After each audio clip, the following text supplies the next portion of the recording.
باندې دي. نو دیو چې زما پلار مړ شو په ما باندې قرض و د یو یهودي د کجورو قرض یې ورباندې. نو زه پسې ورغلم ما ورته ویل چې لږ ټیم راکړه. ګوره ځوانان یاده کوي دا خبره، ځوانان د الله پیدا کړي دي د سختو سره مخامخ کېدو دپاره دي. دا فرق دی په من کې او په هغه زنانه کې چې هغه د کور په چاردیوارۍ کې ناسته ده. دا فرق دی په من کې او په هغه بوډاګانو کې چې هغه غریبانو خوځېدی نه شي. نو هر وخت به دا ګیلې شکوې هم نه کوې. اوس یې سړی په ما ډېره سخته ده او مسلې د ژوند ډېرې شوي، نو څه کوې؟ بوډا پلار ورته رامخې ته کوې، که نه هغه بوډۍ رامخې ته کوې، که نه ښځې ته وایي چې ستا په سر شوې، که نه هغه وړو ماشومانو ته وایي چې ستاسو دي. دا مسلې د الله د توفیقه بعد هم ځوانان به حل کوي. دا اوس ګوره کم عمره و په دغه وخت کې او ډېر کم عمره پلار یې مړ شو، خویندې وې، ټول ورته خویندې پاتې شوي دي او قرضه یې په پلار باندې ډېره زیاته وه. نو دی وایي چې هغه یهودي ته ما وایي چې څه ټیم راکړه، خو هغه ټیم رانه کړو. جابر رضی الله عنه لاړ په رسول الله وسلم پسې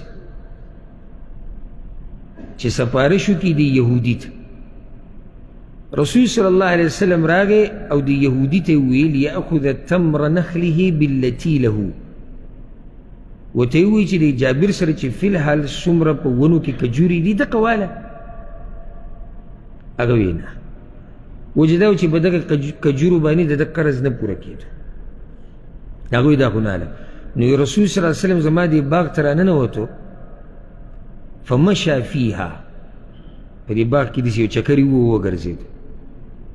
بیا یې جابر ته ویې جد له فاوف له الذي له، راوشو کوه اوس دا کجورې وله راوشو کوه او څه چې د هغه حق رسي نو هغه وله ورکړه. رسول صلی الله علیه وسلم ووتو او د کجورې راشو کول شروع کړو. نو دومره په اوله کې دومره بلکل جدا شو چې هغه د یهودي څومره قرضه وه، بیا د هغې نه زیاتې ډېرې زیاتې پاتې شوې.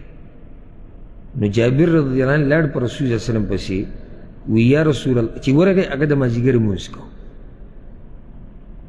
بس لمونځ یې ورسره وکړو. د لمانځه نه بعد یې ورته وویل یا رسول الله هغه کجورې مې راوشو کولې، د یهودي قرض مې هم ورکړو، زیاتې هم پاتې شوې.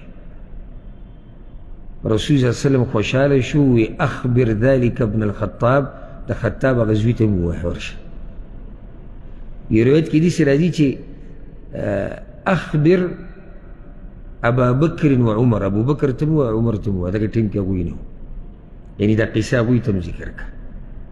دا د رسول صلی الله علیه وسلم محبت دی ګوره د ابوبکر او د عمر سره. یعنې رسول صلی الله علیه وسلم په ډېر خوشحاله شو. او بیا دا دغه معجزه ده چې هغه وګرځېدو نو الله پکې دومره برکت واچو چې قرض ومدا شو، نور هم زیاتې پاتې شو. وی لاړ شو عمر ته یې مې ووایه. چې پسې ورغی او دواړو دا جواب ورکړه، ابوبکر هم ورکړه عمر هم ورکړه رضی الله عنهم. ورغی پسې عمر هغه ویسي چې الله ویدیس وشو. هغه ورته ویل لقد علمت حین مشى فیها رسول الله صلی الله علیه وسلم لیبارکن فیها. وی ما ته پته وه کله چې هغه ستا دې باغ ته ننوت، ما چې الله به پکې برکت وساچوي.